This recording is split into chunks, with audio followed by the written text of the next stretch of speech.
চীনের পরিকল্পনাতেই কি যুক্তরাষ্ট্রের আধিপত্যে ভাটা পড়ল? এবার কি আর ইরানের উপর প্রভাব খাটাতে পারবে না মার্কিন প্রশাসন? কারণ সাম্প্রতিক যুদ্ধে ইরানের কাছে দাঁতভাঙা জবাব পাওয়ার পর থেকেই বিশ্বজুড়ে সমালোচিত হচ্ছেন মার্কিন প্রেসিডেন্ট ডোনাল্ড ট্রাম্প। এমনকি পশ্চিমা সামরিক জোট ন্যাটো যুক্তরাষ্ট্রের উপর থেকে এখন অনেকটাই মুখ ফিরিয়ে নিয়েছে। কুল কিনারা না পেয়ে অবশ্য হরমুজ প্রণালীতে ইরানের বিরুদ্ধে কিছুটা প্রভাব খাটানোর পায়তারা করছে মার্কিন সামরিক বাহিনী। কিন্তু ইরানের রণকৌশল আর চীনের পরিকল্পনার সামনে কি টিকতে পারবে যুক্তরাষ্ট্র? নাকি মধ্যপ্রাচ্য থেকে এবার রীতিমতো লেজ গুটিয়ে পালাতে হবে মার্কিন সামরিক বাহিনীকে? ইরানের বিরুদ্ধে যুদ্ধে জড়িয়ে উল্টো বিপদে পড়েছেন মার্কিন প্রেসিডেন্ট ডোনাল্ড ট্রাম্প। সাম্প্রতিক ওই যুদ্ধে তেহরানের ছোড়া মিসাইল ও আত্মঘাতী ড্রোনের তাণ্ডবে পড়ে মধ্যপ্রাচ্যে থাকা যুক্তরাষ্ট্রের সামরিক ঘাঁটিগুলোর এখন নাজেহাল অবস্থা। কয়েক বিলিয়ন মার্কিন ডলার ক্ষতির মুখে পড়ার কারণে ট্রাম্পকে তার প্রশাসনের মাঝেই জবাবদিহির আওতায় পড়তে হচ্ছে। নভেম্বরে অনুষ্ঠিত হতে যাওয়া যুক্তরাষ্ট্রের মধ্যবর্তী নির্বাচনকে ঘিরেও ট্রাম্প শিবিরে শঙ্কা বিরাজ করছে। কারণ বিশ্লেষকরা বলছেন, মধ্যপ্রাচ্যে মার্কিন বাহিনীর এক প্রকার পরাজয়ের ফলে যুক্তরাষ্ট্রের নাগরিকদের মাঝে ট্রাম্পের জনপ্রিয়তা অনেকটাই কমে এসেছে।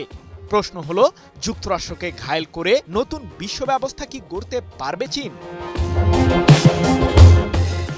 বিশ্বের অন্যতম সামরিক ক্ষমতাধর দেশ হয়েও ইরানের মতো তুলনামূলক কম শক্তিশালী দেশের কাছে নাস্তানাবুদ অবস্থা হয়েছে যুক্তরাষ্ট্রের। তবে মার্কিন গোয়েন্দারা অভিযোগ তুলছেন যে চীনের সহায়তায় মধ্যপ্রাচ্যে থাকা মার্কিন ঘাঁটিগুলোতে নির্ভুল ক্ষেপণাস্ত্র হামলা চালিয়েছে ইরান। এমনকি গোপনে তেহরানের কাছে সামরিক রসদও পাঠিয়েছে বেইজিং, এমনটাই দাবি মার্কিন প্রেসিডেন্ট ট্রাম্পের। সম্প্রতি এ প্রসঙ্গে তিনি বলেছেন, চীন থেকে ইরানের দিকে আসা একটি জাহাজে তেহরানের জন্য উপহার পাঠিয়েছিল বেইজিং, যা যুক্তরাষ্ট্রের জন্য ভালো সংবাদ নয়। যদিও ইরানের পতাকাবাহী ওই জাহাজটিকে হরমুজ প্রণালীতে আটক করার দাবি করেছে মার্কিন সামরিক বাহিনী।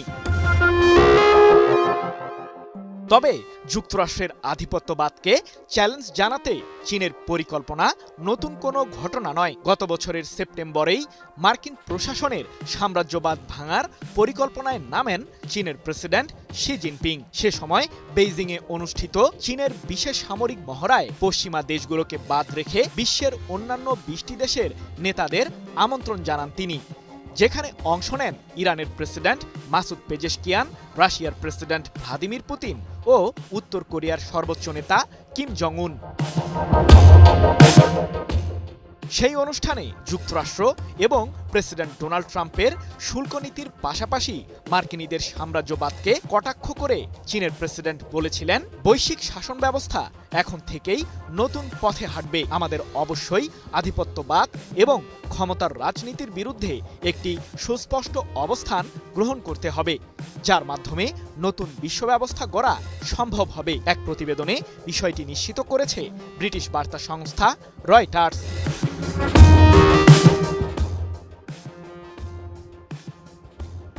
তাহলে কি মার্কিনীদের আধিপত্যে ভাটা ফেলতে সফল হয়েছে চীন?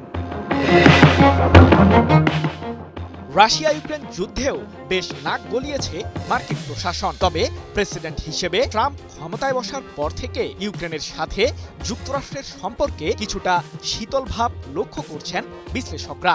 এর পেছনে কারণ হলো, ইরানের বিরুদ্ধে যুদ্ধে বারবার লড়ার ফলে সমরাস্ত্র সংকটে পড়েছে যুক্তরাষ্ট্র। ঠিক এ কারণেই এখন ইউক্রেনকে সামরিকভাবে সহায়তা করতে পারছে না ট্রাম্প প্রশাসন। ওদিকে ইউরোপীয়দের সাথেও খুব একটা ভালো সম্পর্ক নেই যুক্তরাষ্ট্রের। আর এর পেছনে চীনের পরোক্ষ প্রভাবকেই সামনে আনছেন সমরবিদরা।